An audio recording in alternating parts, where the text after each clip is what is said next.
Hello bachcho, let's see the question. The question says that let A vector, comma, B vector and C vector are three non-coplanar unit vectors such that the angle between every pair of them is pi by 3 if A vector cross B vector plus B vector cross C vector is equal to P A vector plus Q B vector plus R C vector, where P, Q and R are scalar.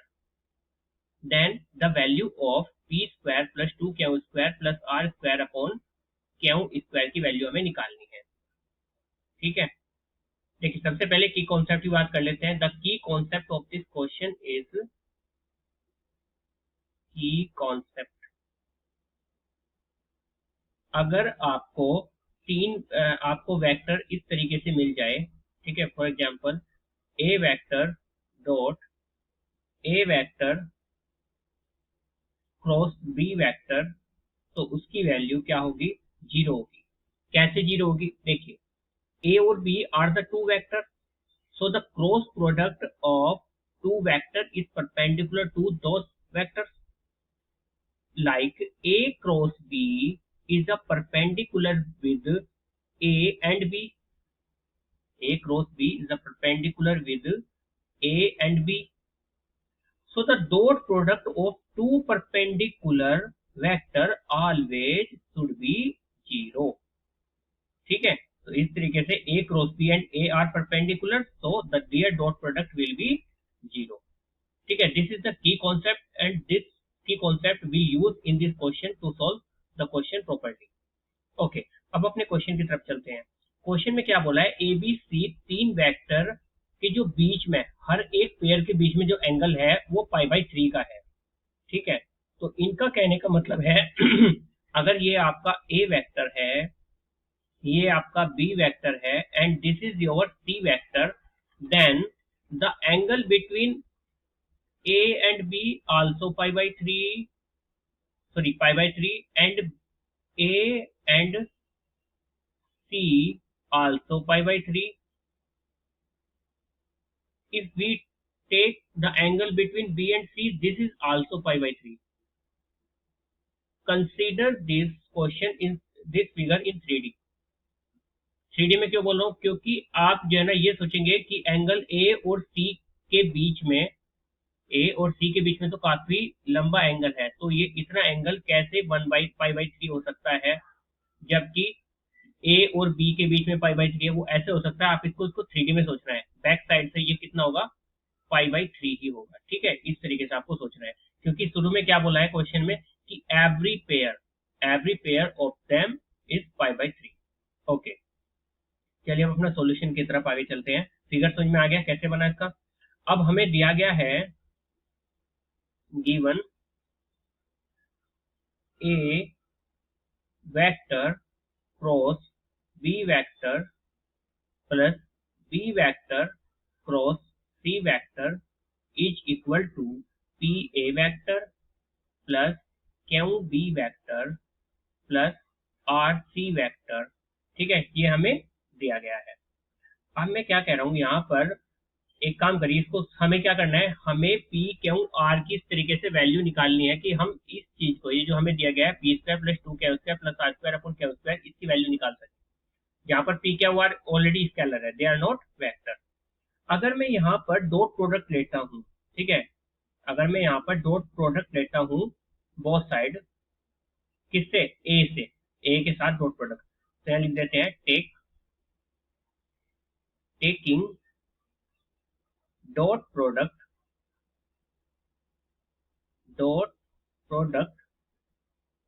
With vector A तो क्या होगा? ये हो जाएगा A dot A cross B plus A dot B cross C is equal to P, और ये ए dot ए, इसको मैं डायरेक्टली लिख सकता हूं कि अगर देखो ये ऑलरेडी क्या दिया हुआ है, दीज आर यूनिट वेक्टर। क्या है? यूनिट वेक्टर है। ए डॉट ए मतलब आप इसको ए के बार का स्क्वायर, और ए यूनिट वेक्टर है तो मतलब ए की इसकी वैल्यू 1 है, तो सिंपली आपका मैं लिख सकता हूँ कि 1 × 1 अगर मैं यहाँ से क्रॉस इनका जो है एंगल देखता हूँ तो एंगल दोनों के बीच में कितना है, π/3 का है, ऐसे लिख सकते हैं बिल्कुल। प्लस अगर ए और बी के बीच की बात करें तो उनमें भी कितना है आपका, वे भी सब यूनिट वेक्टर है, और इनका भी एंगल कितना है दोनों के बीच का, पी क्यू, सॉरी यहाँ पे क्या होगा, क्यू। यहाँ पे भी एंगल कितना है, π/3 का है, तो यहाँ पे लिखेंगे क्यू 1 × 1 × cos π/3। अच्छा, ये जो शुरू में P वाला है ये तो A और A का है, A और A के बीच में एंगल तो कितना होगा, 0 डिग्री का होगा। A और A के बीच में तो एंगल 0 डिग्री का होगा। π/3 तो A B के बीच में है, A C के बीच में है। A का A के बीच में एंगल तो क्या होगा, 0 डिग्री होगा। A का बीच के बीच में एंगल कितना होगा, π/3 होगा। फिर उसके बाद C को देखते हैं, A का और C के बीच का एंगल कितना है, वो भी π/3 है, तो ये भी क्या हो जाएगा, R × 1 × 1 × cos, what is the angle, angle is π/3। π/3 का मतलब क्या होता है, 60, और cos 60 की वैल्यू क्या होती है, 1/2, तो यहाँ पर सारी वैल्यूज को पुट करेंगे। और cos 0 की वैल्यू क्या होती है, 1, तो ये तो P तो आपका 1 आ जाएगा केवल। तो यहाँ पर अगले पेज पे लिख लेते हैं क्या बनेगा, ये आपका इस साइड क्या हो जाएगा, इस साइड तो आपका देखिए ये वाली फर्स्ट वाली जो टर्म है ये तो 0 हो जाएगी, using the key concept, I already explain in the key concept.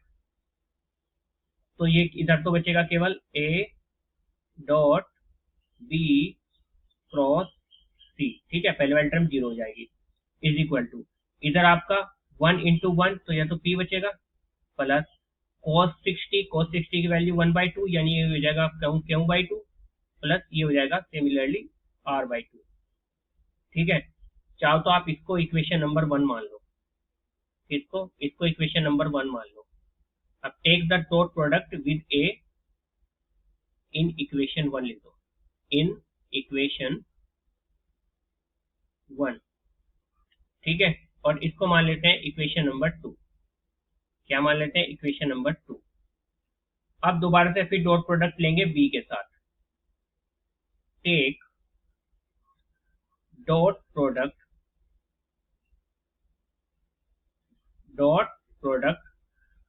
Of equation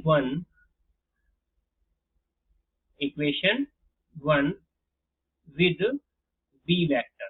अब B वेक्टर के साथ डॉट प्रोडक्ट लेंगे, तो यानी ये क्या हो जाएगा आपका, देखिए जैसे आपको मैंने बताया था कि इसमें की कॉन्सेप्ट में पहले बता चुका हूँ, A dot A cross B is equal to 0। जब आप B के साथ डॉट प्रोडक्ट करेंगे तो यहाँ पर B dot A cross B भी 0 हो जाएगा, और B dot B cross C भी आपका 0 हो जाएगा।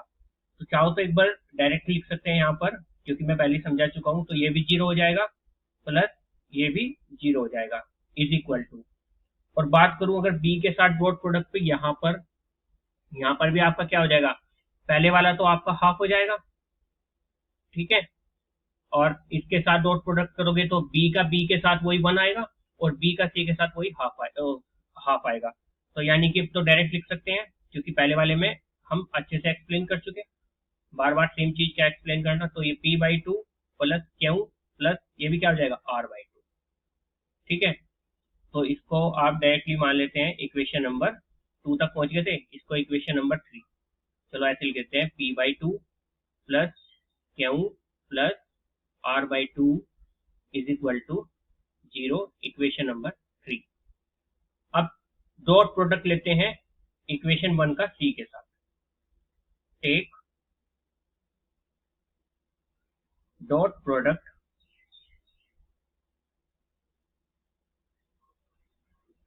Of equation 1 with C vector, इसको थोड़ा सही लिख लेंगे साफ से, विद C वेक्टर। अब C वेक्टर के साथ डॉट प्रोडक्ट लेंगे तो ये हो जाएगा C vector dot A cross B, ठीक है, और दूसरे के साथ तो वहां पर ऑलरेडी सी अवेलेबल है, तो इसलिए तो जीरो हो जाएगा, ठीक है, यूजिंग द की कॉन्सेप्ट। इसलिए मैंने आपको की कॉन्सेप्ट में पहले ही ये चीज समझा चुका हूँ। इज इक्वल टू, उसको जीरो हो जाएगा, चाहिए तो प्लस जीरो करके लिख लेते हैं, ठीक है, इज इक्वल टू, फिर इधर वही सेम टर्म, उसी हिसाब से यहाँ पे P by two plus Q by to, लेकिन आर के साथ तो सी सी मैच हो जाएगा, मैच हो जाएगा तो मतलब कि दोनों के बीच का एंगल जीरो होगा, एंगल जीरो होगा तो सी डायरेक्टली आर आएगा, ठीक है। ये भी चीज मैं आपको बता चुका हूँ, तो बार बार शुरू से एक्सप्लेन नहीं होगा। तो इसको इक्वेशन नंबर 4 मान लो, क्योंकि इक्वेशन नंबर 3 तक पहुंच गए थे, तो इक्वेशन नंबर 4। अब इन इक्वेशंस को सोल्व करते हैं, ठीक है। फ्रॉम इक्वेशन 2 एंड 4, इक्वेशन 2 और 4 का यूज करने पर क्या हो जाएगा, P plus Q by two plus R by two equal होगा P by two plus Q by two plus R. Means ये आपका यहाँ पर क्यू बाई टू से क्यू बाई टू कैंसिल, यानी कि क्या होगा आपका कि P बाई टू, देखिए P minus P by two, P by two, R minus R by two, R by two is equal to R by to.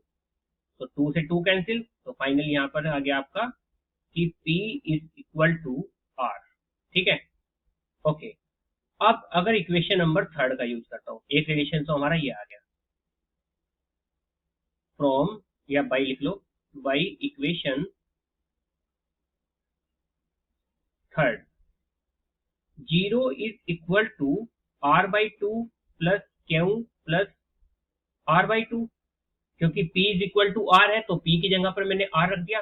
अब R by two plus R by two is the R हो गया, तो यानी कि zero is equal to R plus Q हो गया। तो यहां से रिलेशन क्या निकला कि Q is equal to minus R है। अब मैंने सबको आर के फॉर्म में बना लिया, P को भी आर के फॉर्म में डायरेक्ट रिलेशन, और क्यू को आर के फॉर्म में माइनस आर के बराबर। तो बस सबको आर के फॉर्म में बना करके हम सॉल्यूशन कर सकते हैं। तो हमें जो वैल्यू पूछी गई थी, किसकी वैल्यू पूछी गई थी, नाउ हमें किसकी वैल्यू कैलकुलेट करनी है, P square plus two Q plus R square, अच्छा स्क्वायर तक कभी, डिवाइड बाई क्यू स्क्वायर, इसकी वैल्यू निकालनी थी। तो ये क्या हो जाएगा, अब P square, P is equal to क्या है, आर है, तो मतलब R square, okay, plus two Q, Q is equal to, देखिए क्यू इज इक्वल टू, मैं इनको हाईलाइट कर देता हूँ इन दोनों चीजों को, एक तो इसका यूज करेंगे हम हाईलाइटेड का, और एक इस हाईलाइटेड का यूज कर रहे हैं हम, ठीक है। तो इनका यूज करेंगे, तो देखिए यहाँ पर तो आ जाएगा टू क्यू, क्यू की जगह क्या होगा माइनस आर, तो मतलब माइनस आर का square plus R square upon क्या हो जाएगा माइनस के आर का स्क्वायर, यानी कि अब देखो यहाँ पर क्या हो जाएगा, आर स्क्वायर का मतलब आर हो गया, तो मतलब 2 और 1 3 आर, 3 और 1 4 आर, तो ऊपर तो हो गया आपका 4 आर स्क्वायर, और नीचे आपका क्या हो गया आर स्क्वायर, क्योंकि माइनस माइनस प्लस होता है, is equal to R square से आर स्क्वायर कैंसिल, तो सिंपली क्या आ गया 4 आ गया। तो यही आपका क्या हो जाएगा, यहाँ पर आंसर हो जाएगा। इसी टर्म की हमें वैल्यू निकालनी थी, तो हम बोल सकते हैं the final answer is 4। Hope you understand it well, best of luck, thank you.